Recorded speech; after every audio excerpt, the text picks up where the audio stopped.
You read books, you still read real books.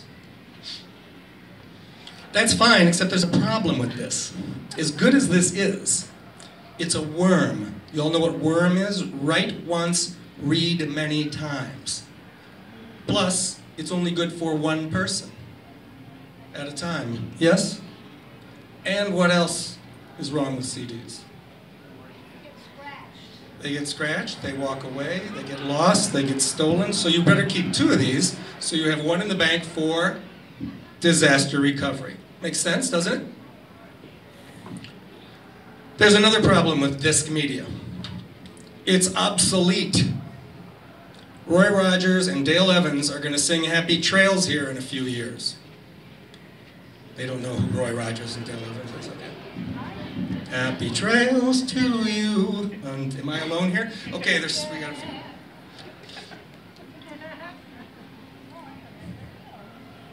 Cell phones are going to be obsolete in 5 or 6 years. There's going to be no more cell phones. There's going to be no more disc media. What are computers going to right now? Carbon-based drives, isn't that right? Big flash drives? You're not going to buy a computer with 1,000 gigabytes. You don't need that. You're going to get a computer with maybe 50 to 100 gigabytes, and everything else is going where? In the clouds. Web-based. Because if it's web-based, now everyone in the room here can get online and get that document in 8 seconds. You can get it at home. You can get it while traveling. Third-party locations, opposing counsel. It's already here. I didn't invent this. You already know this is happening. 50% of our customers are already in the clouds. That's the nature of the future. It's a little scary. So you want to ask me a question. The question you want to ask me is, look, Mr. Smarty Pants Keanu, if disc media is no longer going to exist, and cell phones aren't going to be here, what's next? You know what's next, because it's already here. It's called the Dick Tracy watch. The Dick Tracy watch is here. It's made by LG. It's $700. You can buy it. It's a phone. It's a camera. It's a GPS. It's already here. When did the iPad come out? March of this year, did it not? 30 days later, on April 5th, they installed the first iPad in a car. Does that surprise you? Is that new? Don't cars already have pads in them? Some cars? And aren't they voice activated? So am I surprising you? This is what you're going to have. You're going to have a watch that you speak into, about that size, maybe a little bigger. And for some of you who can't see well, don't worry. All cars by 2014 will have a pad. It may not be the iPad, but it will have a pad.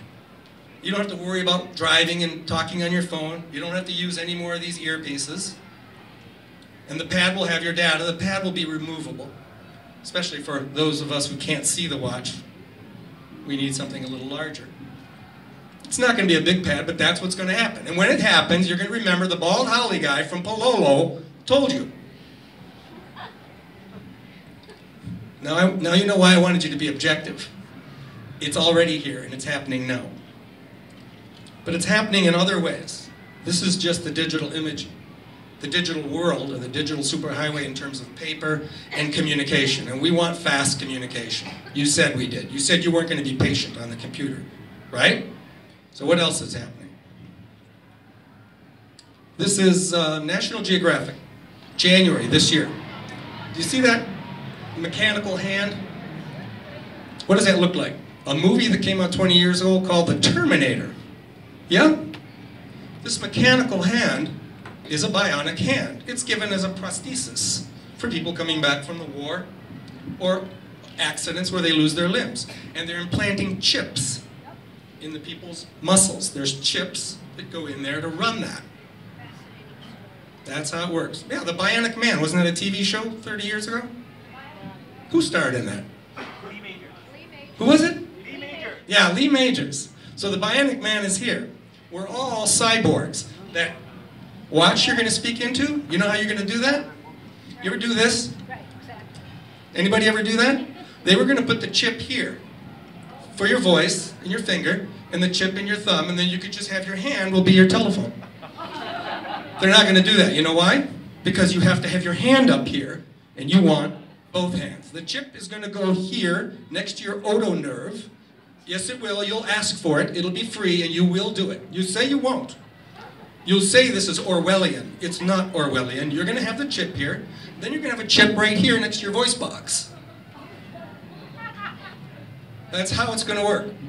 Not Jody. She doesn't need the text message yet.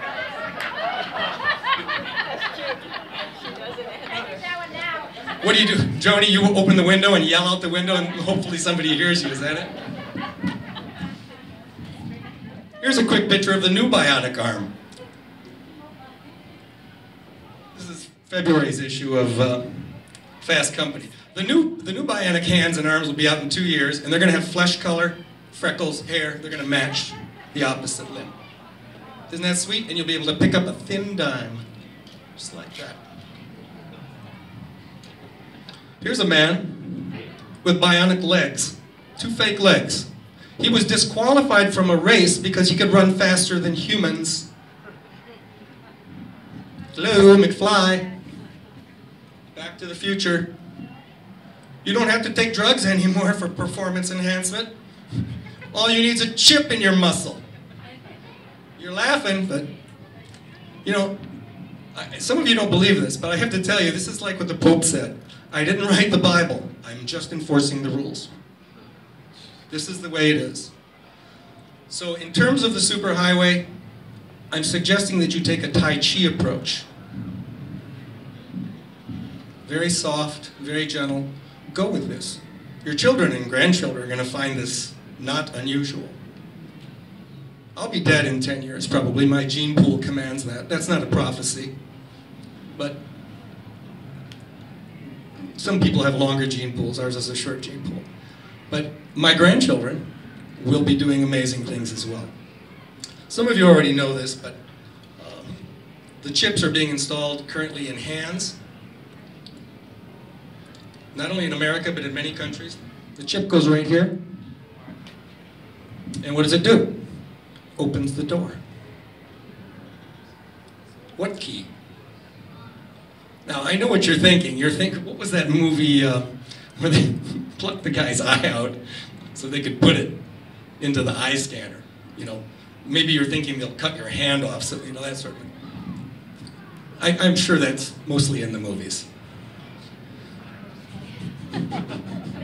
Told you it'd be scary, didn't I? So that's where we're headed. I think in the information technology, it doesn't take a genius to figure out that nothing is forever. And we're on a parabolic curve. This is not a bell curve. This is not a straight line graph. It's a parabolic curve. And we're right about here. It's been going pretty flat for a long time. It's been going pretty flat. But we're right about here, and you're going to see some amazing things in the next 5 or 6 years. Don't go out and buy a computer that has a spinning hard drive in it. Next computer you buy, make sure it has a carbon-based drive in it. That way when you turn it on, you don't have to wait a minute.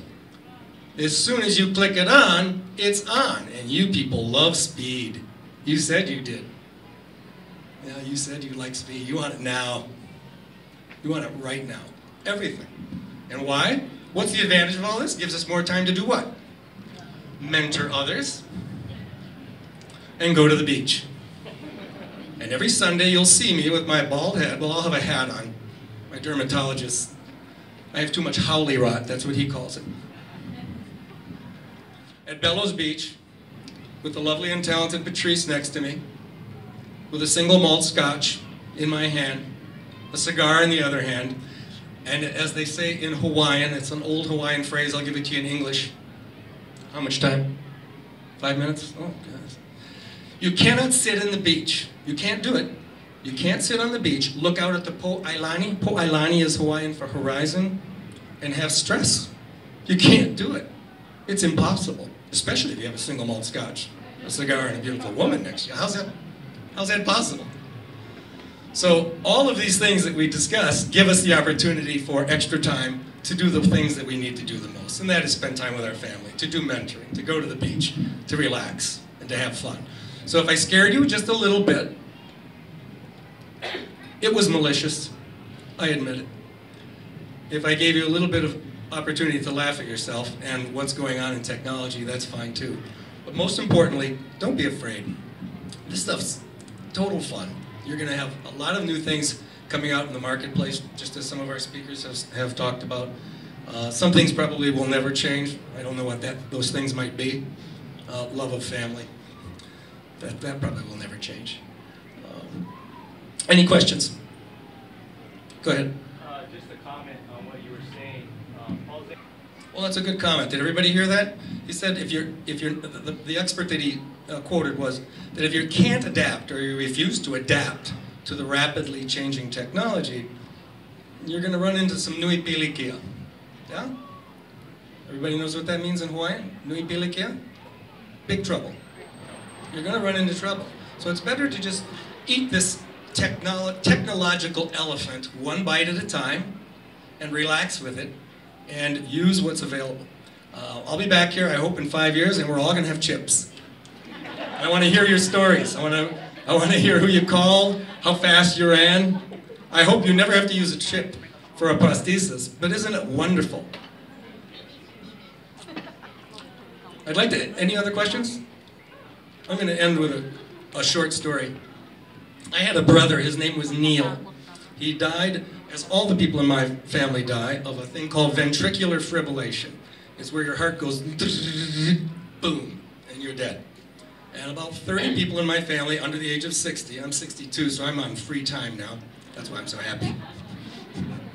And remember, you know, dying is not a big deal. Your back pain's gone, you don't have to pay your bills, so let's not worry.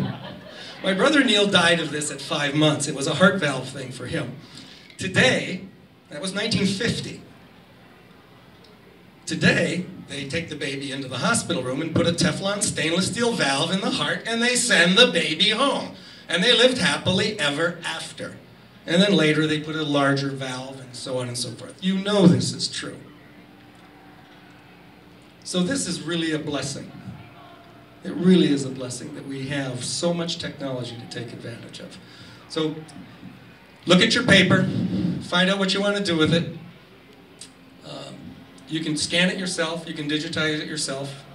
If you have tons and tons of paper, you might want to use a third party to do it. But I meant what I said about my invitation. If you want to come down and take a tour of the Men in Black, it's a lot of fun. I'll pay for your parking at the Executive Center. I'll give you gifts, and we can go out for an adult beverage after. My treat. Thank you for letting me speak.